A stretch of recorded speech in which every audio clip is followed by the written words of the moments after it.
Hello everyone. Welcome to revision class of geography, chapter number 1, resources and development. Now from today we are going to start the revision of chapter number 1, which is a part of your unit test 1. So this chapter will be covered in 3 to 4 classes so that you understand carefully. Uh, okay. So now let's begin with the chapter. Now first is, what is resource?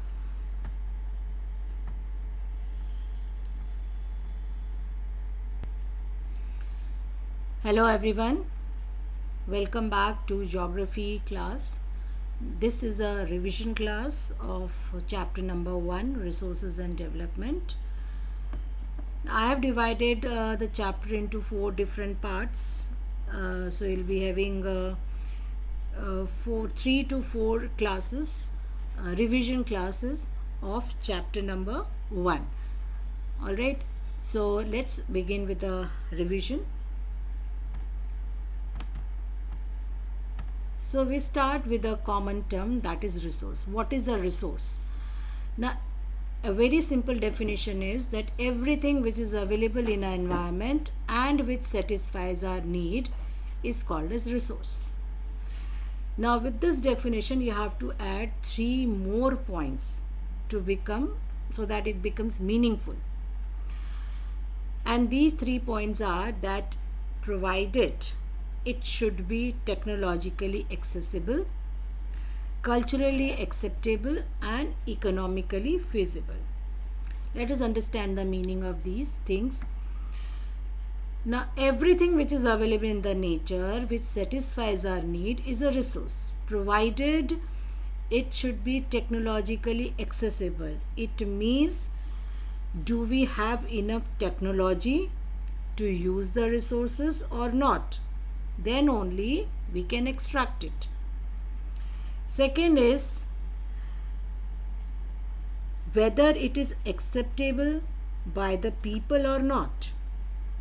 Does it hurt anybody's sentiments, culture or surrounding? And the third is economically feasible. It means that do we have enough money to extract it or use it or not? So these 3 conditions are required to become a particular thing a resource. This is the definition of resource. Okay, so let's go back to another topic, that is the interdependence of nature, technology and institution on each other. Here we'll understand how nature, technology and institutions depends on each other. You can see a triangle here. Now in this triangle, the center of the triangle, you'll find human being. Now human being interact with nature, interact with technology also, and interacts with institution also. For example, human beings extract natural resources from the nature. With the help of technology, he converts those natural thing into a finished goods, and with the help of institution it helps in economic development. So this is how all 3 are interlinked and human being is the center of this link. Our next topic, which is very important topic, is classification of resources. How are resources classified? Now resources are classified on 4 different bases.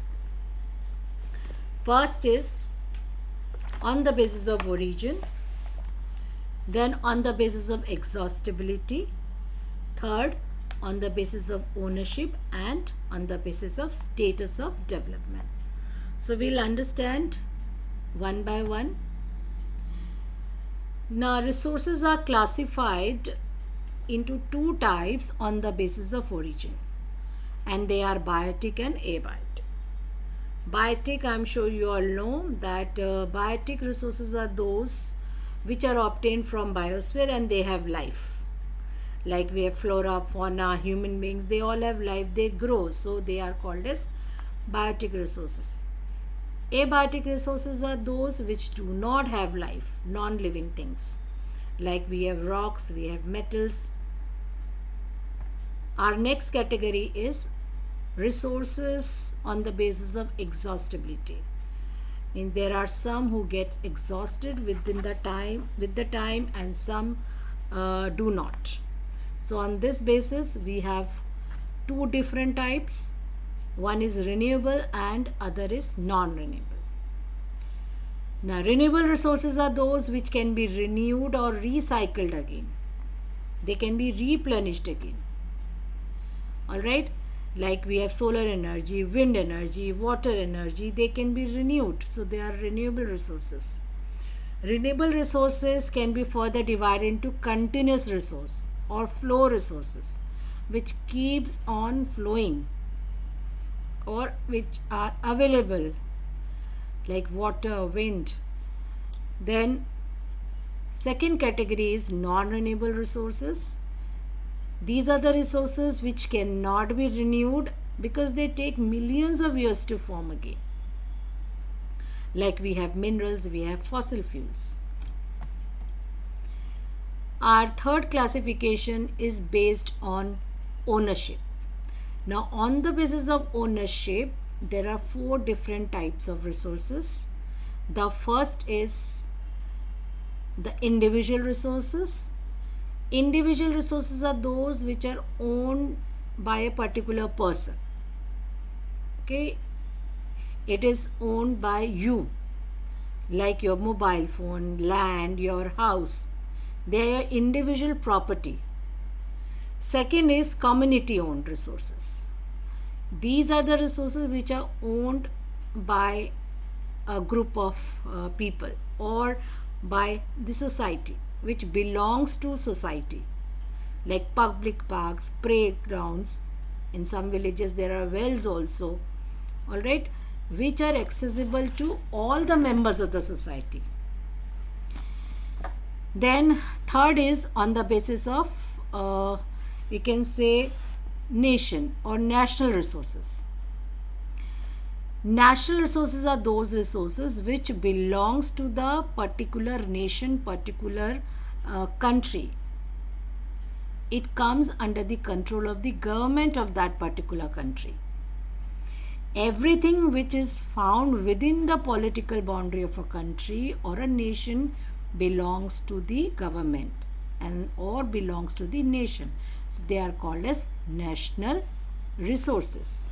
Like roads are there, railway lines are there, and we have oceanic area also, which comes under the national resources. Oceanic area means the stretch of water from the coast till 12 nautical miles, which comes to 22 kilometers. Here you can see this is as per the old book, so you can change it. It's 22.2 kilometers, that is 12 nautical miles. So from coast, the area up to 22 kilometers or 12 nautical miles belongs to the nation. So resources which are found within that stretch of water belongs to the nation. Then we have another one, that is international resources. Now international resources are those resources which belongs to the particular organization. It does not belong to a particular country because they are international resources. They are governed by particular international organization like NATO, like UN. No particular country has its control over international resources. So from coast till 12 nautical miles is the national resource, and then after that means beyond 200 nautical miles is the area that belongs to the international organization. That is called as international resources. I'll make you understand with the help of the map. Okay, so this is about India. So this is coast. So from coast till 12 nautical miles is the stretch of water that belongs to India. So whatever resources are found here, that belongs to our country, India. So they are called as national resources. Then second thing is EEZ, that is exclusive economic zone. So from coast till 200 nautical miles, I'm repeating, from coast till 200 nautical miles is the area that again belongs to the nation, but that area is called as exclusive economic zone. It means we are talking about India's exclusive economic zone. Every country has its own exclusive economic zone. So our exclusive economic zone stretches from coast till 1200 nautical miles. So within this zone, whichever minerals are found, we can mine it. We can even explore the minerals here, or we can do fishing also. So because this area belongs to our country. But beyond 200 nautical miles, this is the area beyond 200 nautical miles. This does not belong to our country, because this area comes under the control of international organizations or international institution.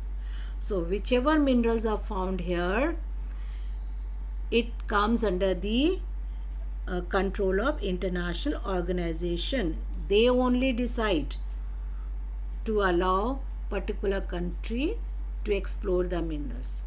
No single country or no particular country has its control over this international water.